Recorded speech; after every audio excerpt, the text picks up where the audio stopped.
Here's Brody Brazil.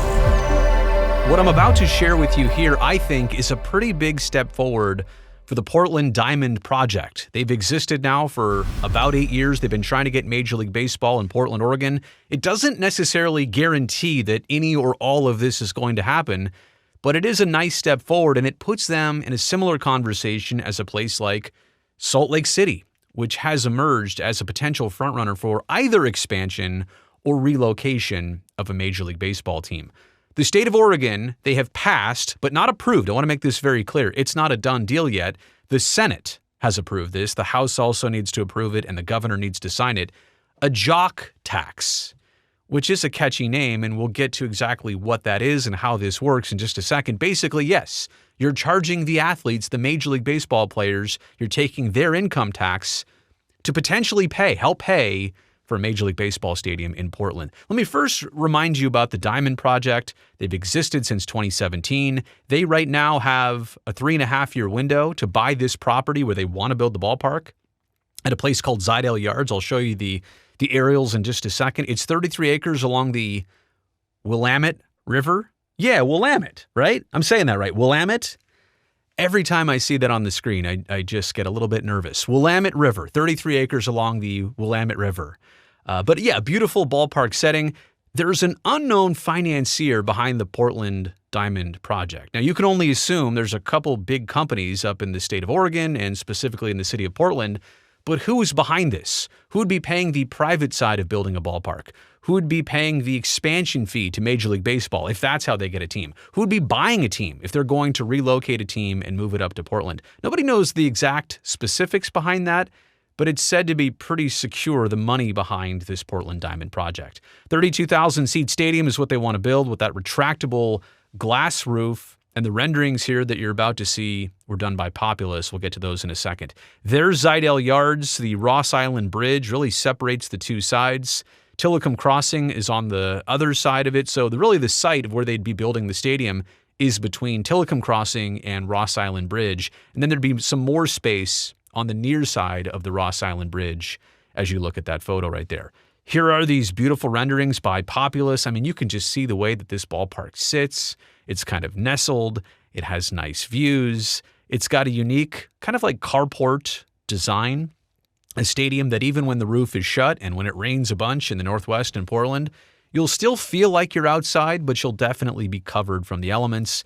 It looks like there's a lot of wood as part of this structure, in addition to go with all the glass and steel. I mean, look at that facade right there. It does look very woodsy, which would fit the motif of Portland. And all the different angles there, the Riverwalk and the ability to cross the bridge to get to the game, cross Tillicum Crossing. I mean, there are so many benefits, so many upsides. This does seem like a perfect place and space for a ballpark. You can take the gondola from up the hill to down the hill, and that lands you pretty much a block away or so from the ballpark, and you're obviously not that far from downtown Portland. Okay, so we haven't talked about this Jock Tax. What exactly is being done here? Oregon is taking something that they passed almost 22 years ago, I want to say, and they're re-upping it. Oregon right now passed SB 110, Senate Bill 110, in a 24-5 vote on Thursday. So maybe by the time you're watching this yesterday or a couple days ago, but Thursday of this past week. It authorizes $800 million in bonds, so of public money to fund the stadium. But the public money is coming off 30-year bonds, which are paid off by income tax of Major League Baseball players and Major League team staff. So essentially think of it like this. When baseball players who, yes, make a handsome salary, get taxed on income by the state, it doesn't go back to the state's fund. The baseball players that, of course, the team doesn't exist right now, so the state is not capturing this right now. The state would only capture this if Portland gets a Major League Baseball team and Major League Baseball players that pay into this tax. So the team exists, the taxes, the income taxes exist.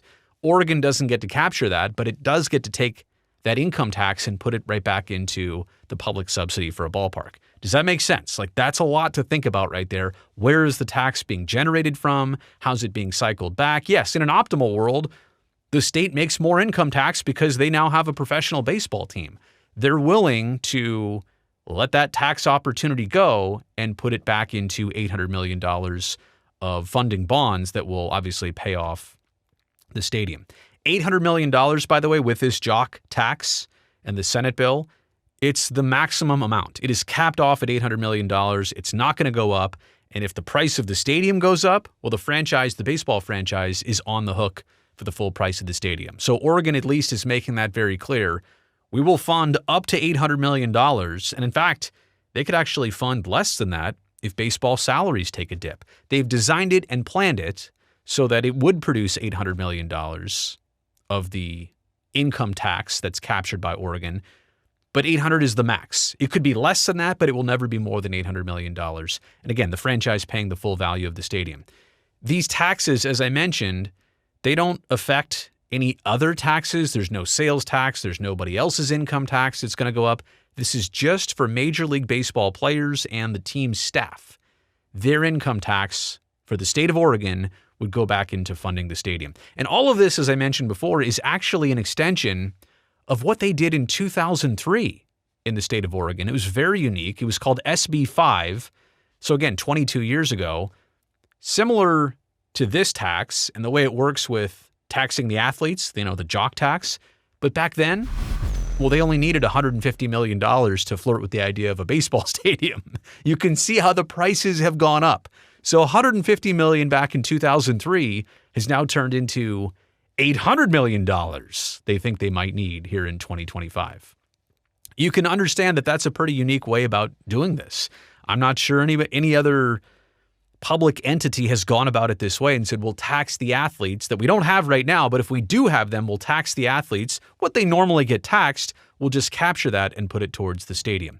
Mayor Keith Wilson of Portland, now he's obviously not at the state level, but the mayor of Portland is very much behind this. The mayor said, quote, "We need a project like this, and we need a project like this now. Portland is actively partnering with the Diamond Project to build a complete and compelling package for it's not the MLB, for MLB."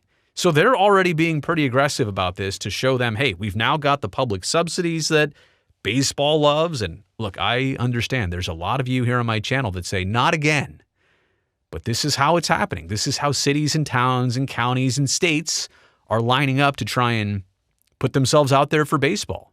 This is what they feel is most attractive to Major League Baseball. Senator Fred Girod said, quote, "There's absolutely no risk. It doesn't cost the state a dime." Well, most states, though, that would acquire a baseball team are capturing that income tax of players and they're putting it right back into the state's fund. In this case, the state is just not benefiting where they could be benefiting. They're willing to not benefit from having a team in terms of the players' income tax. Look, are they going to generate taxes at the stadium site? Yes. Are they going to create jobs at the stadium that generate taxes? Yeah, that too. So there are other ways for Oregon to benefit. It's just the player salaries and the team employee salaries is going to go right back to the stadium. So what comes next? Yes, it was passed in the Senate.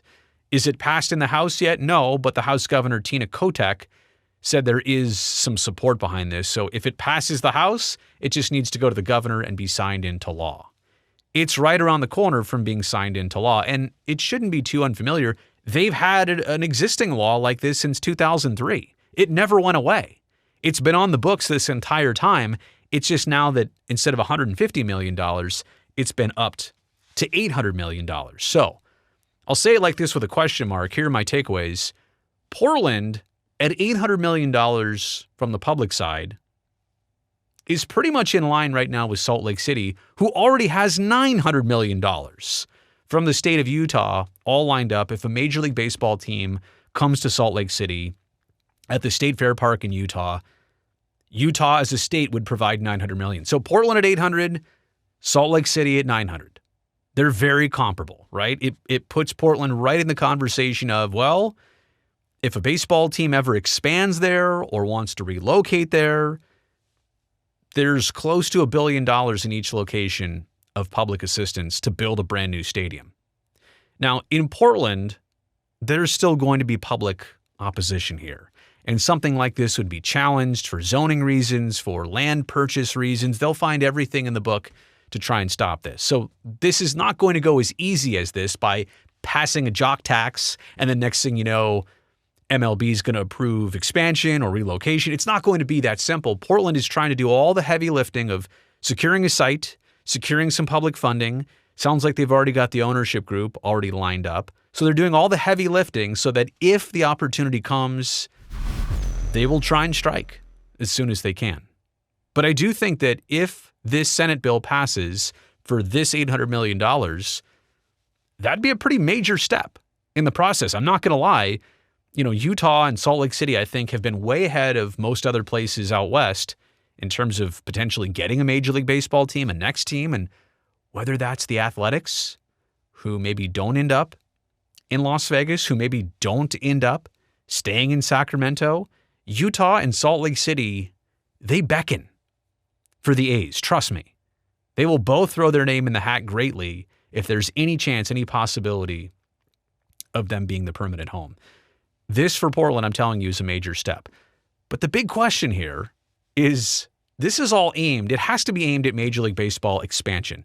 Portland and Salt Lake City can't go out there and say, well, we're doing this to relocate a team. It doesn't come across the right way. It doesn't feel proper or genuine or appropriate to say, we're out here to steal a team. We're going to steal your team. That's not the way they do it. They have to come out and say, well, we're preparing for expansion. But let's be honest here. Is MLB really ready for expansion? They said they were 7 years ago. Remember, as soon as Oakland and Tampa Bay get settled, we're expanding by 2. Okay, well, Oakland and Tampa are hardly settled. Like, in either case, a lot of people think they are, but they're still not. And there's no immediate sign that that's going to take place. Maybe Las Vegas starts groundbreaking. Even then, the stadium's still not built, but that would be a sign that the A's would be secure. When Tampa strikes a deal for a new stadium, which they had one, and then they backed out of it, and now they want to fix the Trop, that one's an entire mess.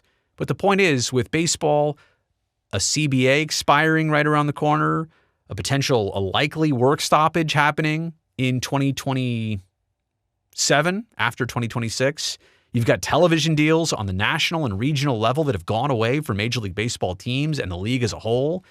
So there's a lot of questions surrounding baseball right now. Are they really in a spot to expand with all this going on? Maybe not. So my point is, if you're Portland, you should probably be hunting for that team to relocate as much as anything else right now. So the Diamond Project, they have to be pretty thrilled that the state of Oregon is in on this. The city of Portland is in on this. I think the county is a willing participant in all of this. I haven't heard much. Is it Hillsborough County?